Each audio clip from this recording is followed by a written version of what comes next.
So good morning, everyone. My topic for today is AC-DC and AC-AC power converters.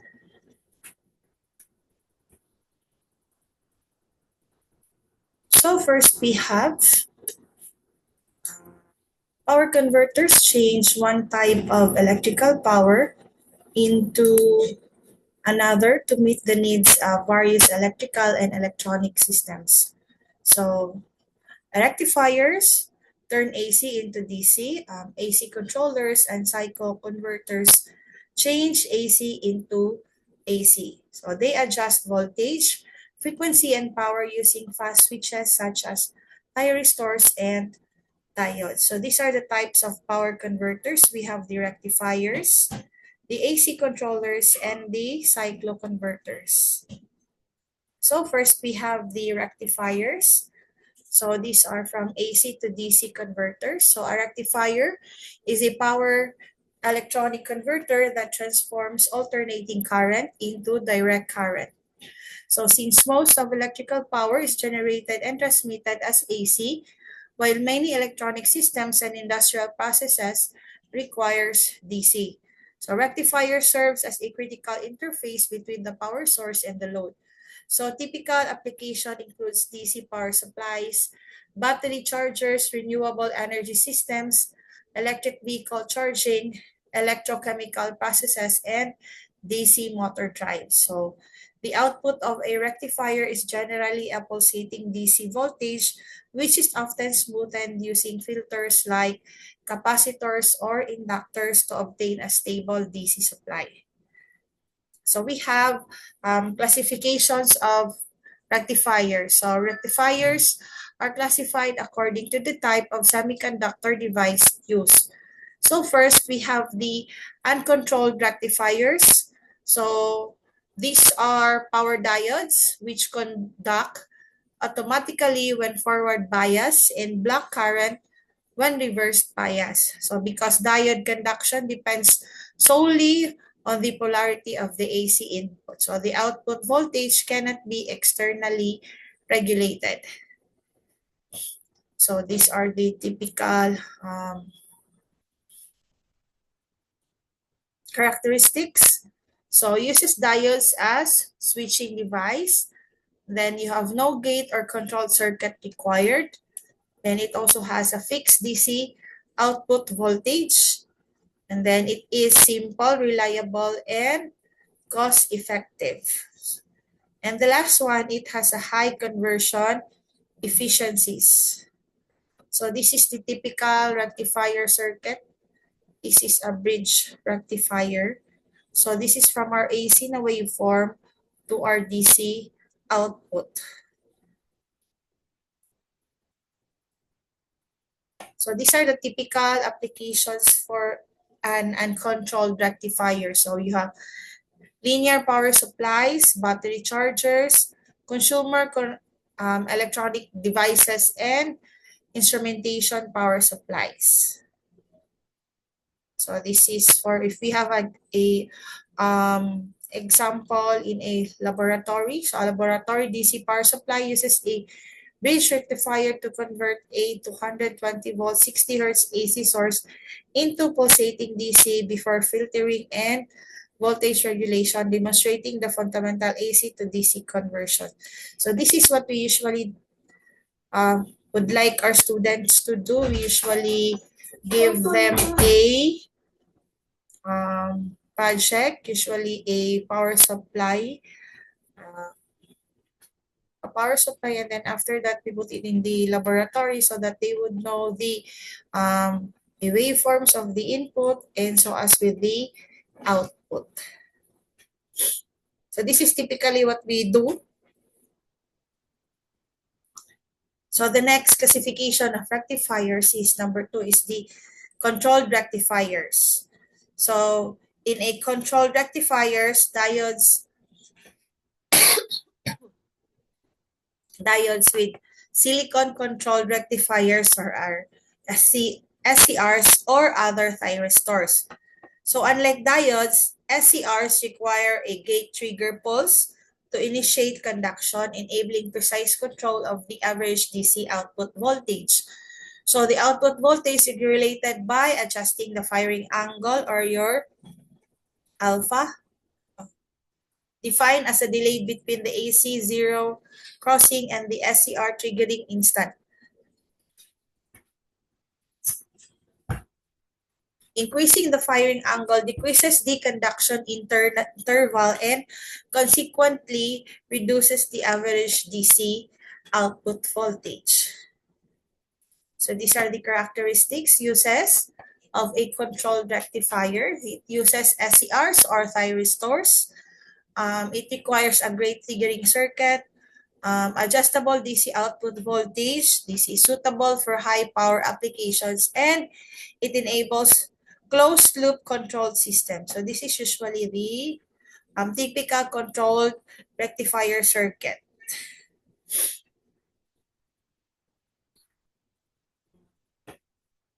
This is the application. So we have DC motor speed control, controlled battery charging, industrial heating, electroplating, and electric traction systems. So example also, in a graduate power electronics laboratory, students investigate the effect of firing angle on the output voltage of a single SCR rectifier by varying the from 0 degrees to 150 degrees. They observe a corresponding reduction in the average DC voltage, including the principle of phase angle control. So this is the example.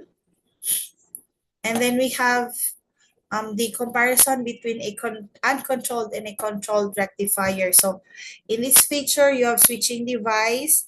Uncontrolled, it has diodes, and then sa controlled, it has SCRs. Then the external control, not required. In a controlled rectifier, gate triggered required. Then the output voltage here is fixed. In a uncontrolled, in a controlled, it is adjustable. And then the circuit complexity, the uncontrolled is simple, and then your controlled is more complex. And then the primary application for the uncontrolled is fixed DC power supplies, while your controlled rectifier, variable DC power system.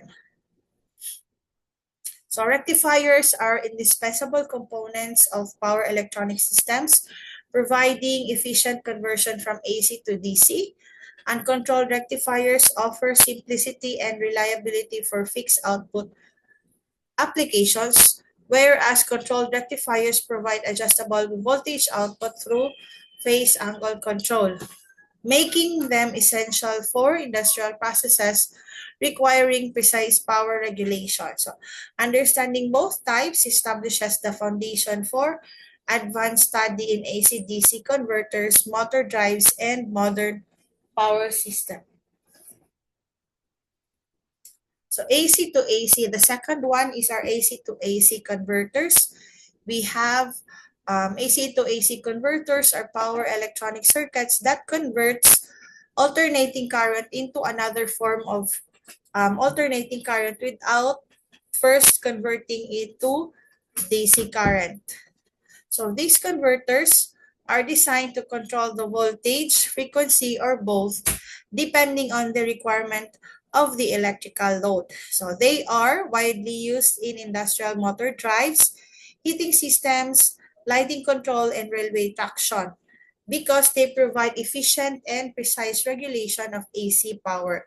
So the two types of AC to AC converters are AC voltage controllers and our cycloconverters.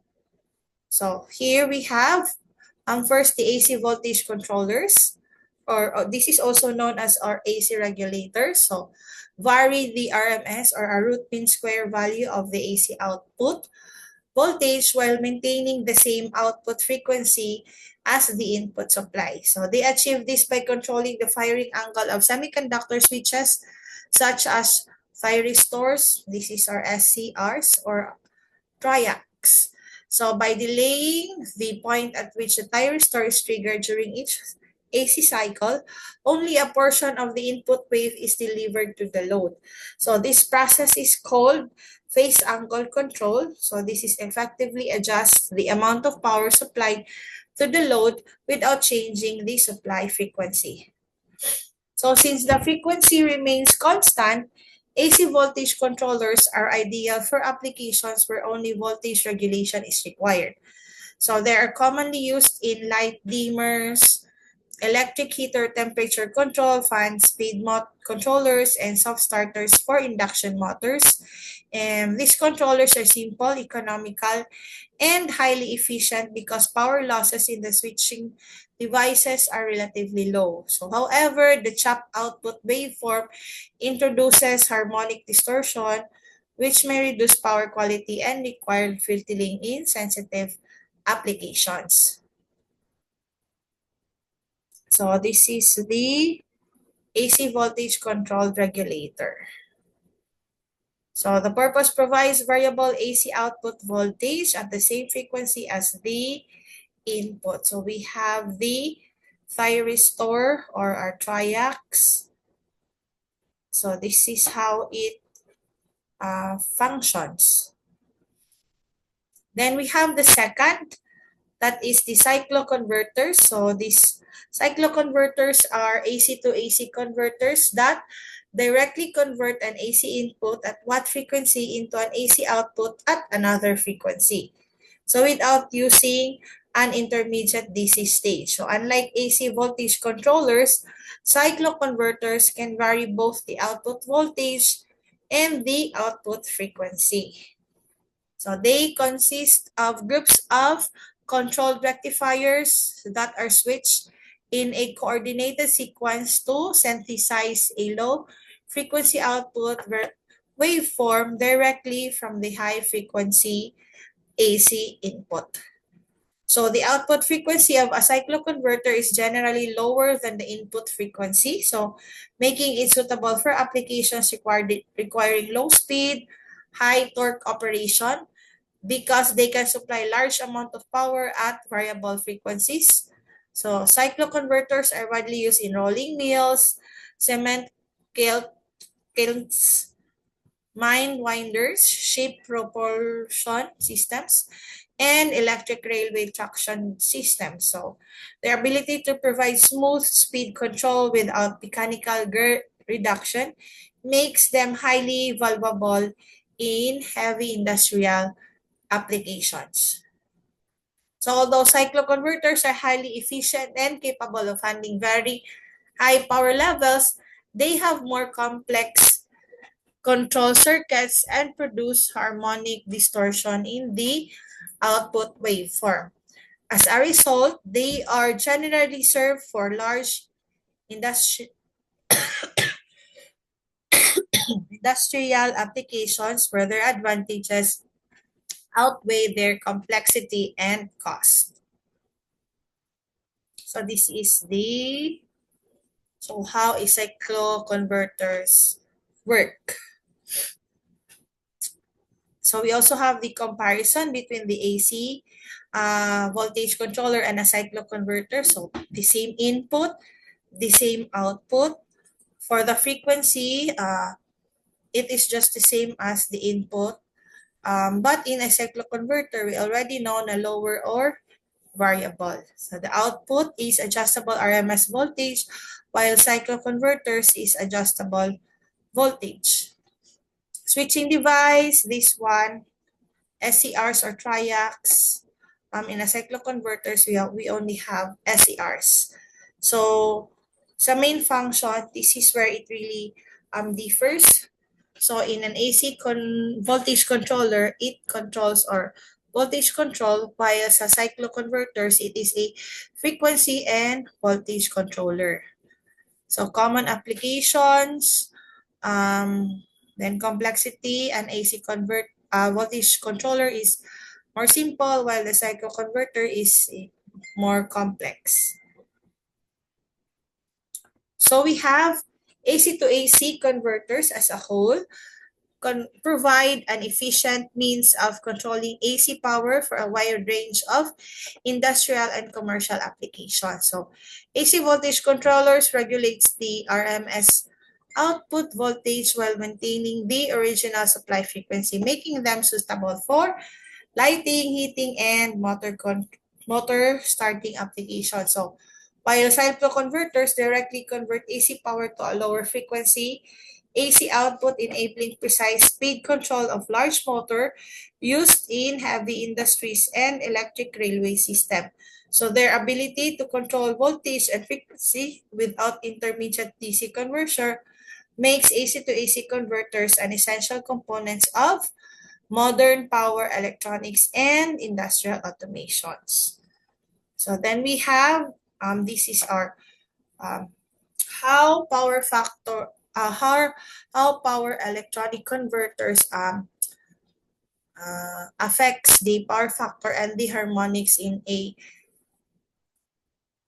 power factor and the harmonics. So we have power control converters such as rectifiers, inverters, AC voltage controllers, and cycloconverters are essential in modern electrical system because they provide efficient and controlled conversion of electrical energy. So this converter operates by rapidly switching semiconductor devices. While switching improves efficiency and controllability, it also alters the current waveform drawn from the power source.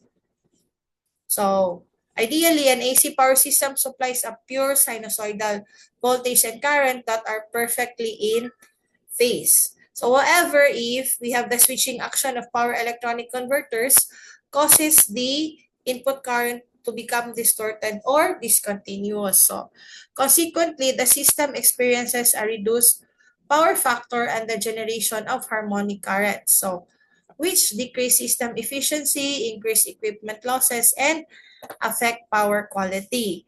So understanding power factor and harmonics is therefore essential in designing efficient, reliable, and standard compliant power electronic system. So sa review, in our power factor is the measure of how effectively electrical power is converted into useful work. So this is the power triangle. So this is our theta. Phi. So this is our apparent, our reactive, and our real power. So we have our power factor, if that would be equal to 0, indicates perfect utilization of electrical power. That means our apparent power is equal to our real power. Or our cosine theta is equal to 1. But if we have a power factor less than 1, indicates that some supplied power is not converted into useful work, or this is really the scenario sa ating in our electrical system, this one. So why does power factor decrease in power electronic converters? So unlike resistive loads that draw smooth sinusoidal current, power electronic converters draw current in short pulses due to the switching action of semiconductor devices. So for example, if we have a bridge rectifier with a large filter capacitor, charges the capacitor only near the peak of the AC voltage. So as a result, current flows in the narrow pulses rather than throughout the entire cycle. So these pulses currents is increase the RMS current, reduce the effective utilization of supplied power. It introduces harmonic distortion and lower the overall power factor. So thus, a low power factor is caused not only by phase displacement between voltage and current, but also by waveform distortion. So components of power factor for nonlinear loads, the overall power factor consists of 2 components. So we have first the displacement power factor, and the second is the distortion power factor. So therefore, our power factor is now equal to the displacement times your distortion. So both factors influence the efficiency of power conversion systems. So behavior of power factor in different converters. So if we have uncontrolled rectifier, the power factor behavior is moderate. It is usually 0.7 to 0.95. So reason, harmonic current produced by diode conduction. And then our controlled rectifier, it decreases as firing angle increases. So larger phase delays and more harmonics. Okay, this is more complex. And then you have for our AC voltage controller, poor at low output voltage. This is the behavior sa tuana if we have a AC voltage controller. The reason is that the phase angle controls creates sharp current waveforms. And the last, you have our Sarklo converters, generally low, large harmonic content, and reactive power. So these are the behaviors of the power factor for different converters. So a low power factor has several adverse effects on electrical system. So first, it increased line current for the same power output. Second, it is higher copper losses or I squared R in cables and transformers. So the third one is greater voltage drops along transmission lines. Then we also have four, reduced system efficiency. The fifth one is increased demand charges from utility companies. And then you have requirement for larger conductors and electrical equipment. So then we finish the power factor, we move on to the harmonics. So harmonics are unwanted voltage or current components whose frequency are in integer multiples of the fundamental frequency, that is our 50 and 60 hertz. They are primarily generated by nonlinear loads such as filters, inverters, VFDs, switch mode power supplies, and other power electronic converters. So unlike linear loads that draw a sinusoidal current, nonlinear devices draw current in short pulses due to the switching action of semiconductor devices. So this distorts the current waveform and introduces harmonic frequency into the power system. So this is the excessive harmonic distortion can negatively affect power quality and electrical equipment by, we have first, increasing heating in transformers, motors, and cables. You have reducing system efficiency. The third one, it causes voltage waveform distortion. So the idea sine wave would become this something like this na wave with harmonics already. The fourth one, triggering false operation of protective devices. Then it also produces electromagnetic interference. And then it has shortening equipment lifespan. So, really nice kay may it has harmonic. So, the lifespan of our electrical equipment is ma-shorten. So we have the total harmonic distortion or THD. The level of waveform distortion is commonly measured using the total harmonic distortion or THD, which compares the RMS value or our effective value of all harmonic components to the RMS value of the fundamental frequency. So a lower THD indicates better power quality and a waveform closer to a pure sine wave.